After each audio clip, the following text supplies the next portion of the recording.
Before they automated it, I worked the overnight toll booth on a stretch of a highway upstate that doesn't exist anymore. They tore the whole plaza down 2 years after I quit. I want to tell you why they tore it down. Officially, it's because of budget cuts and Easy Pass. Unofficially, it's because nobody would work that booth after what happened to me. Booth 4, midnight to 8. My supervisor, a tired woman named Dolores, trained me for one night and gave me one rule before she left me alone with it. Every car gets charged the same toll, she said, even if the driver doesn't pay, even if the driver isn't all there. You hit the button, the gate opens, you say have a good night, you do not argue, you do not ask questions, and you never ever look directly at the driver in the vehicle that comes through at exactly 3:33. I thought she meant a specific car. She meant a specific minute. Traffic thinned out after 1 a.m. to almost nothing. Maybe one car every 20 minutes. Semis mostly, a few late-night drunks I quietly hoped would make it home okay. The booth had a heater that rattled and a little black and white monitor showing the empty lanes stretching off into the dark on either side. The first 2 nights, nothing. On the third night, I watched the clock hit 3:31, then 3:32, and I felt my whole body go cold before I understood why. Habit, maybe? Or memory of something Dolores hadn't quite said out loud. At 3:33, headlights appeared in lane 4. Just one set, far off, moving at a normal speed. Nothing wrong with that, except every other car that night had used lane 2 or 3. Nobody used 4 unless I waved them over. The car rolled up slow. An old sedan, dented, dark green under the sodium lights. The window was already down. I kept my eyes on the register, like Dolores said. I said, "That'll be $1.50. A hand passed money through the window. Exact change, warm, like it had been held too long. I hit the button. The gate arm lifted. Before it drove off, a voice said, low, and almost gentle, "You didn't look. Good." That should have been the end of it, but 3 nights later, curiosity did what curiosity does. At 3:32, I told myself I'd just glance, not stare, just glance, just to see if it was a person or a prank or a college kid messing with the new hire. At 3:33, the headlights came again. I glanced. The driver's seat was empty. The wheel was turning on its own, smooth, unhurried, and in the back seat, not the front, the back. Something was sitting upright, facing forward, wearing what looked like a torn version of my own uniform vest. I didn't move. I didn't breathe. The hand came through the window anyway. Exact change again, and the voice said the same thing it always said. "You didn't look." Except this time it was wrong, and it knew it was wrong, and it waited. Turn. Reveal. The gate arm didn't lift. My hand was frozen over the button. The car just sat there in lane 4 with its engine ticking, and the thing in the back seat slowly turned its head toward my booth. I hit the button so hard I nearly broke it. The gate lifted. The car pulled through. But as it passed, I saw in my little side mirror that the license plate wasn't a license plate at all. It was a row of numbers that matched exactly my own employee ID. I called Dolores at dawn, shaking, and told her everything. She didn't sound surprised. She sounded tired, the way you sound when you're hearing a story you've heard before, from someone before you and someone before them. "It only comes back for the ones who look," she said. "You've got one more pass, maybe 2. After that, it stops asking."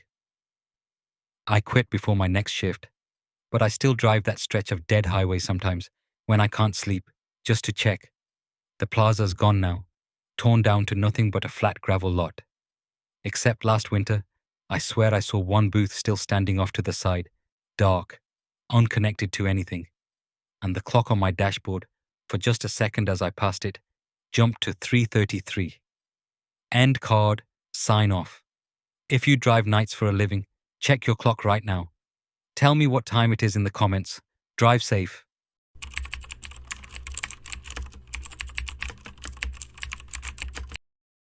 I worked overnight security at an office tower in downtown Cincinnati for about 6 months. 12 floors of insurance companies and law firms. Dead quiet after 7 p.m. One guard on duty. Me, walking rounds every hour. I want to tell you about floor 13. Except, the building doesn't have a floor 13.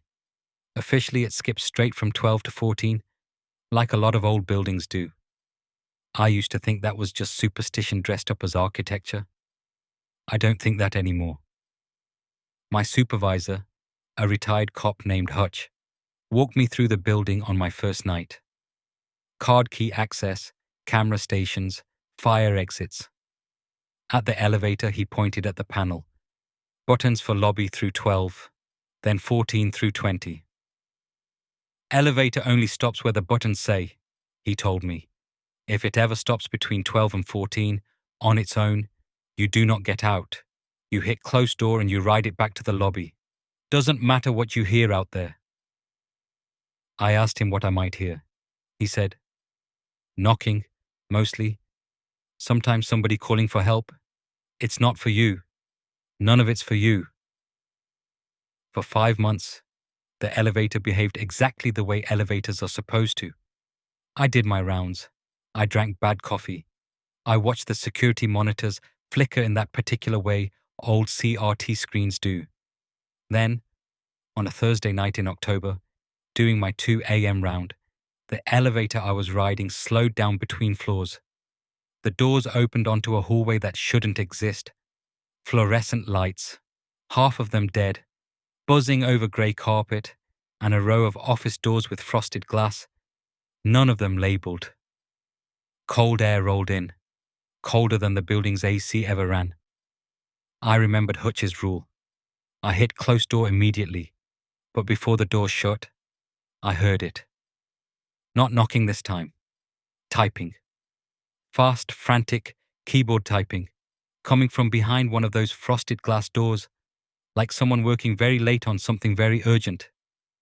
And under the typing, a voice, muttering the same sentence over and over, too quiet to make out the words.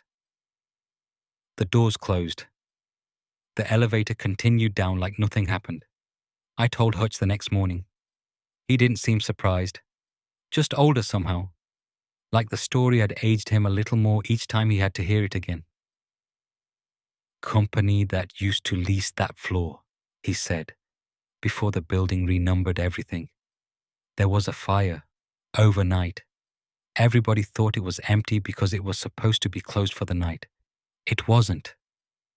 He said the building's owners sealed the floor off, changed the numbering system, and told every new guard the same rule he told me. He said most guards never see it. A few see it once, and it leaves them alone after that. And a very small number see it more than once. I made it 4 more months without incident. And I want you to understand, I was ready to just finish out my contract and never think about floor 13 again. Then came my last night. Same time, almost to the minute. 2 a.m., elevator slowing between floors.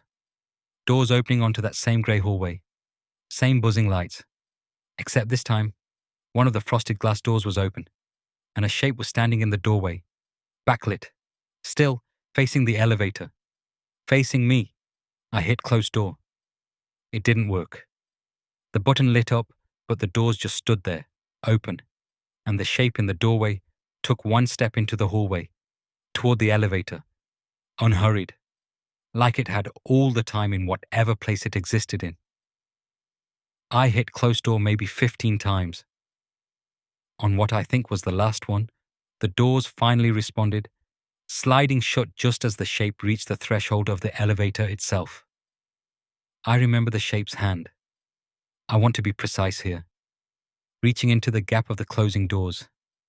Not fast, not grabbing, just resting there. Like it wanted me to see it clearly before it pulled back at the last second. 4 fingers. No thumb. I finished my shift.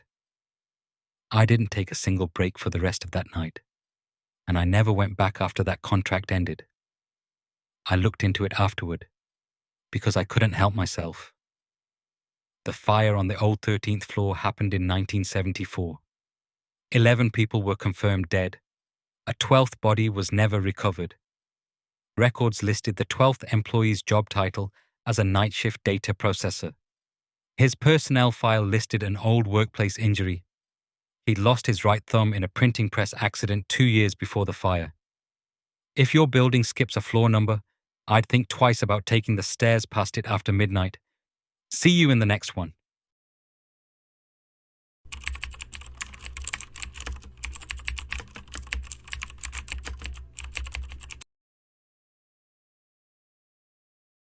My name is Clara. I run an online vintage shop from my home, buying old trinkets and restoring them for resale. Last Thursday, I bought a lot of old furniture from a historic estate downtown. Tucked inside the bottom drawer of a 1920s wardrobe was a velvet box. Inside was a doll. It was a vintage porcelain doll, about 14 inches long. It wore a faded, dust-covered blue lace dress. Its glass eyes were a piercing, unnaturally bright blue, and its painted lips were curled into a rigid, perfect smile. But what caught my eye was the mechanism on its back, a small, rusty brass wind-up key. Curious, I turned the key 3 times. The doll began to slowly tilt its porcelain head from side to side in time with the music. It was creepy, sure, but collectors pay thousands for this kind of craftsmanship. I set the doll on the mantel of my fireplace, directly facing my workstation, and went to sleep. I woke up at 2:14 a.m. The house was dead quiet. The air in my bedroom felt freezing, thick with the scent of old, rotting wood. I rolled over, adjusting my blankets, and glanced out into the dark hallway. In the dim moonlight filtering through the window, I saw a small silhouette sitting at the very top of the stairs. My breath caught. It was the doll. It was sitting upright on the top step, its legs dangling over the edge, facing away from me toward the darkness downstairs. I tried to tell myself a rational lie. The house is old. The floors are uneven. It must have rolled off the mantel and tumbled out the door. But the mantel was 10 feet away from the stairs, past a closed office door. I forced myself out of bed. My bare feet felt like ice against the floorboards. I approached the doll, picked it up. Its porcelain skin felt impossibly burning hot to the touch, and carried it back to my office. This time, I locked it inside a heavy glass display cabinet.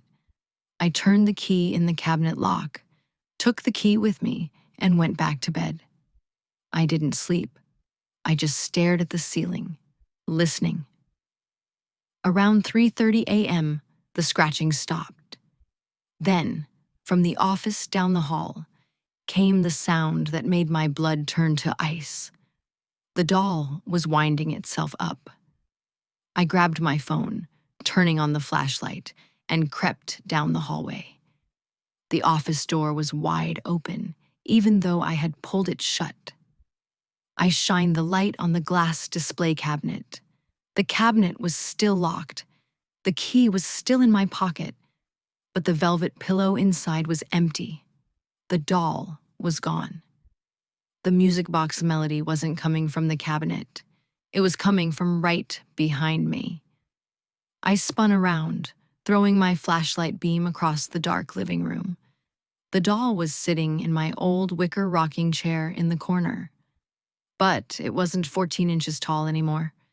Its porcelain limbs had stretched, lengthening into long, segmented, pale, white segments.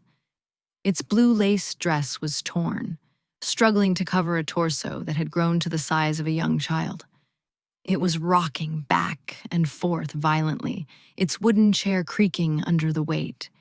Its head snapped toward me with a sickening, wet crack. The painted smile on its face had split open. The porcelain around its mouth had cracked apart, revealing a dark, hollow cavity filled with rows of tiny, jagged, needle-thin brass gears that were grinding against each other. It wasn't a toy. It was a machine built to look like a nightmare. As I stared in absolute horror, the out-of-tune music box melody began to slow down. The notes dragged, becoming deep, distorted, and demonic. The spring inside its chest was winding down. The doll's bright blue glass eyes rolled backward into its skull, revealing hollow black pits. It raised one long, cracked porcelain arm and pointed a finger directly at me. And then, a voice clicked out of the gears in its throat. It didn't sound human. It sounded like dozens of old wax recordings playing over each other at different speeds. "Wind me up," it mechanical whispered, "or I'll use your bones for keys." The melody stopped. The doll froze in place, its arm still pointed at my chest. In the total silence, I realized the terrifying truth. The entity could only move when the music was playing. Now that the spring was empty, it was trapped. But if I didn't wind it up, it would wait until I let my guard down. I slowly backed away, never taking my eyes off the cracked porcelain face. I reached the front door, unlocked it, and ran out into the night, leaving everything behind. It's been 3 days. I've been staying at a motel on the edge of town. This morning, I checked the security app on my phone to see the live feed of my living room. The rocking chair is empty. Instead, the camera feed shows a view of the front door from the inside. The doll is standing right in front of the lens. Its face fills the entire screen. The cracked smile stretched wide, its needle gears glinting in the dark. And right next to my phone speaker, I can hear a faint, rhythmic sound. It's winding itself up, and it knows where I am.